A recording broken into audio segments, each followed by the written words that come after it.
that you should try and, whether it's leave the world or leave the places that you walk through better than you found it.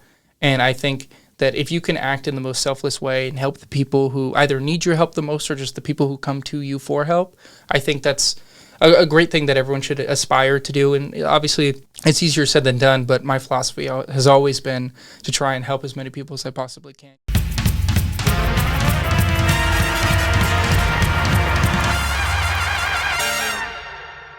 Hey Wildcats, my name is Nicole Camacho, and you're listening to UAZ Podcast. I'm here with my colleague, Rebecca Ursule. Today we have a special guest. His name is Benjamin. Hi everyone, my name is Benjamin Huffman.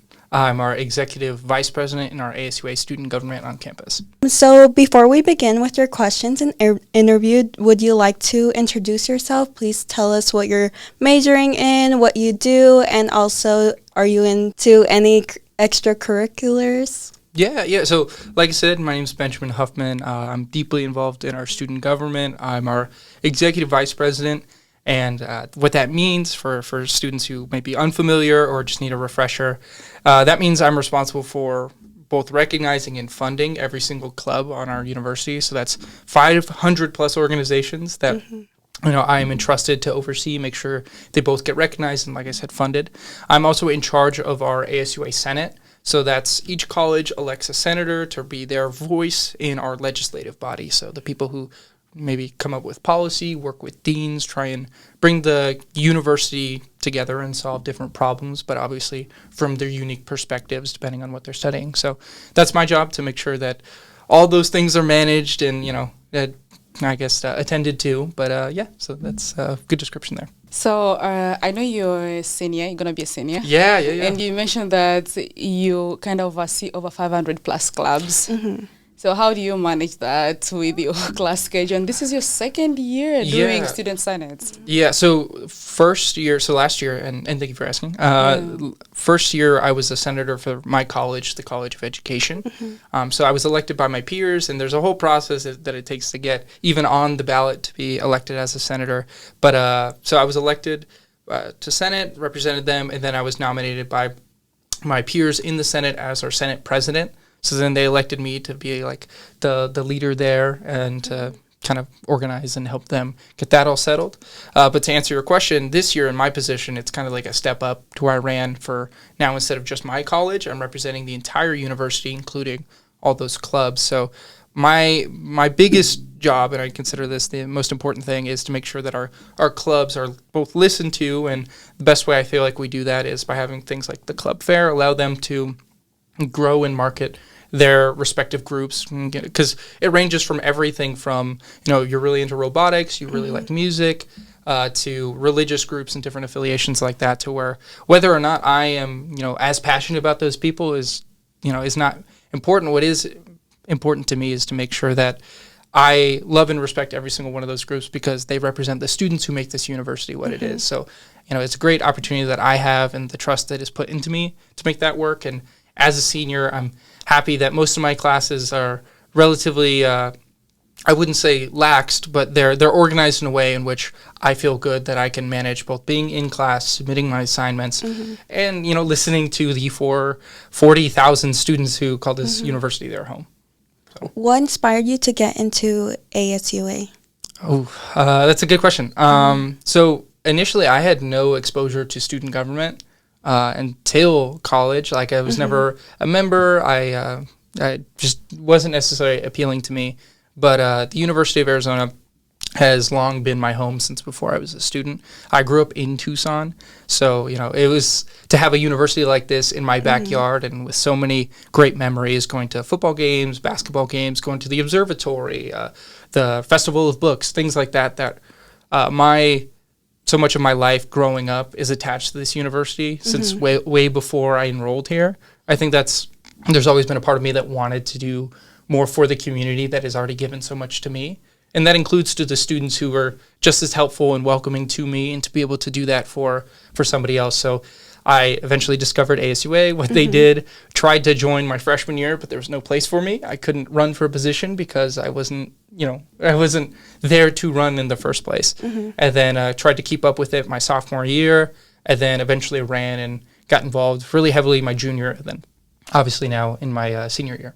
And when did you discover that passion for service? Because I know most students are out there like, okay, they really want to do something, but they're kind of like, they don't know really what to do exactly. So when did you really discover that you have the passion first for student senates, and also because I know you're doing education, so when did you realize that you really have that drive to work with children, to work with young people? Yeah, thank you for asking. I don't know. I think I've always had the philosophy that you should try and, whether it's leave the world or leave the places that you walk through better than you found it. And I think that if you can act in the most selfless way and help the people who either need your help the most or just the people who come to you for help, I think that's a great thing that everyone should aspire to do. And obviously, it's easier said than done, but my philosophy has always been to try and help as many people as I possibly can, even if it's just to be that shoulder to cry on or to hear concerns from students, from people who we see on a daily basis, just to hear what's going on in their lives. And for so many students, I'm routinely rewarded in my position, not with titles or ceremonies, but just with the knowledge that they bring, for them to talk with me about what's going on in their class, about what's going on, on campus in a certain group, or even something like I couldn't figure out, how to use my dining dollars, things like that like are really important to the student experience, and every student experience is unique. So I think I'm always amazed by just how much I get rewarded for wanting to help people, and then just to see any impact that I could possibly have on students, that gets rewarded to me, I feel tenfold for the work I get to do for them. I believe you have a very great philosophy of believing that one has to leave the world better than the way they found it. I know it's quite hard, like you say, it's better said than done. For sure. But if we can always put ourselves out there to just do something very small, always impact others, and it has a ripple effect. So this brings us to the next question, which is, what strategies have you found most effective in encouraging students, being that you have been a student senate for a full year and now you're in your second term? So what are some strategies that you've really found so effective? I think, obviously that point that I mentioned previously, talking about that all students have something to contribute, and it may be surprising, but I was really shy growing up. I was not outgoing. I had two older brothers that basically did all my talking for me. There was multiple times where I would go to like a birthday party of somebody I knew, and I would ask my parents to leave early because my social battery was just like so done. I didn't want to be there anymore. So now in this position, I obviously have that experience of not necessarily always wanting to help other people, but not really knowing how to get off the sidelines. And I think in this position, I'm connected with so many different students, both in leaders of organizations on campus and just through our daily lives, just as we go from the union to our dorm to wherever. But there's all sorts of leadership strategies, and I believe that just because of your position, that doesn't mean you have a monopoly on good ideas. Good ideas can come from anyone and anywhere. So obviously I was entrusted and elected in my position, but if I'm going to actually represent students, the best thing that I should be doing is make myself available to hear the good ideas of our students, because there's only so much that I can know at any given time, and same thing for any student, but that does not to diminish the experience that any singular student has because of my position and title. I'm entrusted to do the job, but part of that job is to put aside whatever sort of bias or, pre-contextualized assumptions aside in order for me to actually deliver for those students. So, there's not one form of leadership that works across the board. It's about listening to all perspectives and then trying to work together. And, it sounds aspirational, but it truly, truly is a huge, huge opportunity just by realizing that I'm not the only one who thinks about these problems. And in fact, there's way, way more organized and smarter organizations that have already put in time. So there's no reason why we should be retracing the same steps. I'm also shy. So seeing that you said that also really inspires me. And also incoming freshmen having to, from another country, moving into Tucson and having to explore and learn everything by themselves. What got you to get out of your shell? Part of it, I do think in high school and middle school, I don't know what clicked. I just enjoyed that. I think I realized that I enjoyed talking with people. I enjoyed hearing about their experiences, hearing about the goods and bads that went into them being the people that they are, and realizing that is a well of knowledge that I can only hope to, carry with me throughout the next decision and the next problem. And I think once I realized that, I just kept wanting to have the next conversation. And my experience in student government has been, that times 10,000, because I'm only as good at my job as the information that I am asking and searching for. So if anyone is wondering how they can either be good in their respective position in any form of leadership, not necessarily student government, it's about being curious and staying curious to ask about somebody who they might not have the same position or even experience in that exact way that you do, but there's still so much that we can learn, even if it's as simple as you providing clarification or context. Then that means that you're both able to grow together. And I think that our campus is full of all sorts of students who, whether they're coming to Tucson like myself, who this is in our backyard, or they're traveling across not just the country but the world, and they can find this as a good second home. And if we don't bother to ask them questions about their experience prior, there's no way that we're going to be able to make this feel like that home that they do belong in. But if they don't see themselves in it, they're not going to feel a sense of belonging as well. So how do you ensure that ASUA programs and events reflect the needs and voices of the university's diverse student body? Yeah. So, and I'll throw it back out there to where we are made up of so many students with so many different backgrounds, and I can only carry with me as much as I can at any given moment. But I think we've had great experience, whether it's surveys, town halls, even just quickly, like there's students who've come in while I'm at the ASUA office and just asked me a question about something, and I thought it would be maybe a quick 10-minute conversation, and we ended up talking for 2 hours about their time here as a student. And hopefully, that's been well received by then, because I enjoy it so much. And I think anytime I have the ability to meet with students, whether it's campaigning for this position or just actually doing the work, or just being a student in my class, right, talking to the people who sit next to me, that's always really, really helpful. So I guess you can be gathering student feedback anywhere in any form, but I think specifically we've had great success getting those surveys, and then also setting aside time for club leaders and things like that. It sounds like doing student senate here at the University of Arizona sounds like an interesting thing to do. So what skills do you really think students gain from doing that as student leaders? Yeah, obviously there's organization. You have to be on top of when your meeting is, who to reach out for a certain thing, and then there's collaboration, because our university is so big and there's so many different departments, and trying to manage who really understands what the problem is, and then we can start talking about potential solutions. That requires you to look outside of yourself as having the total sum knowledge of everything about that issue.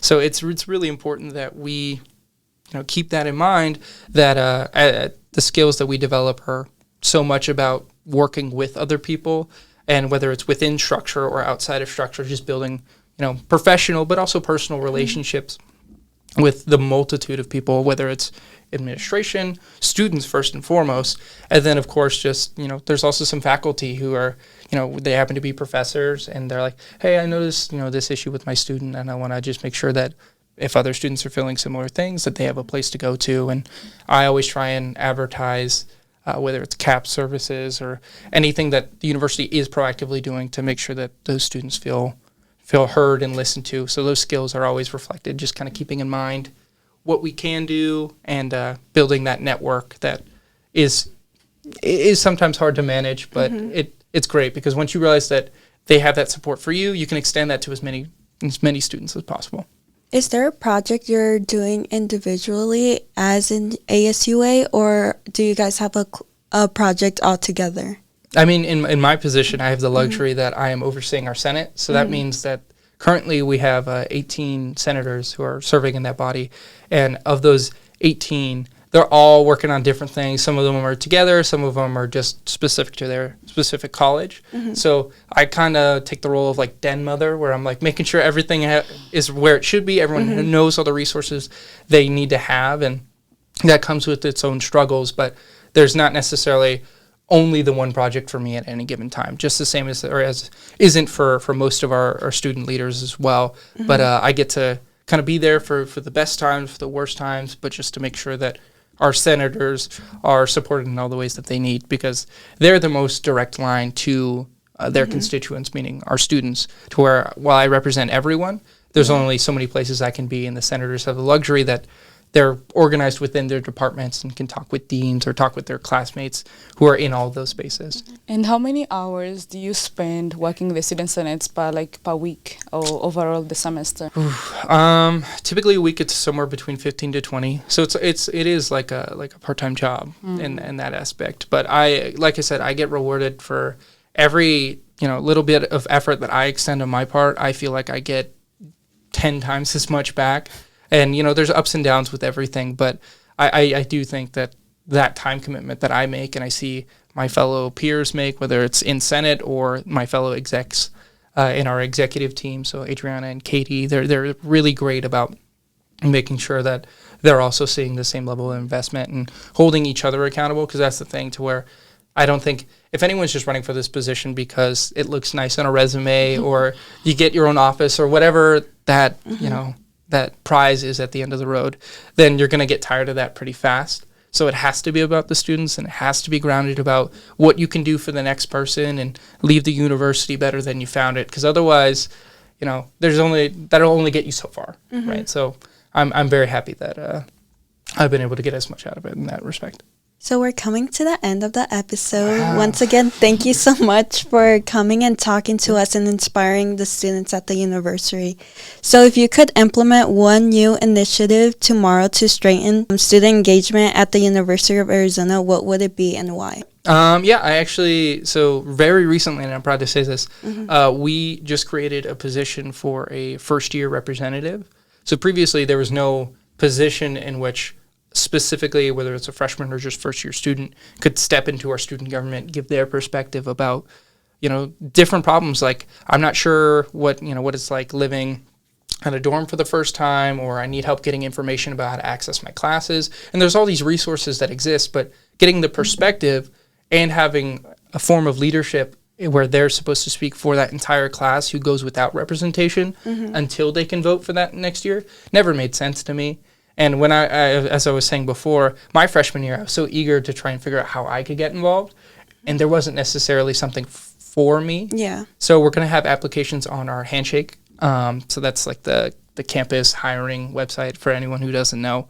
So that'll be an ASUA first-year representative position in which it's already being implemented. So I guess if I want to see that, I want to see so many eager students who want to see themselves in their form of government, have their voice heard, and while it won't be a voting member in Senate, they'll be able to share their perspective with Senate, and hopefully the next year they get inspired by the work that we get to do. Maybe they'll run for a different position or tell a friend or somebody else to run for something. But right now, there's a gap, right, between students who we know, an entire fourth of our undergraduate class can't see themselves in government. That's a pretty big problem in my book.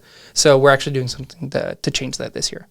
I'm going to pass it to Rebecca if you have any words for Benjamin or for the episode. I'll say thank you so much for coming in. This was really a very great conversation with you. And what you're working on is really so inspiring that you're bringing in like a new position in the Student Senate. Like you said, it's really so hard if you're coming from a different country, from a different state, just coming to this big campus, just try to navigate everything all by yourself. But if you have somebody to kind of like guide you, and if you have a position that's really like a structured position, it does help in so many ways. So thank you so much for the work that you're doing. And we hope to see you again on our next episode. We are going to have a student panel this semester, and so we hope to see you and more students as well. Thank you. Yeah, no, that'd be awesome. Thank you for having me on.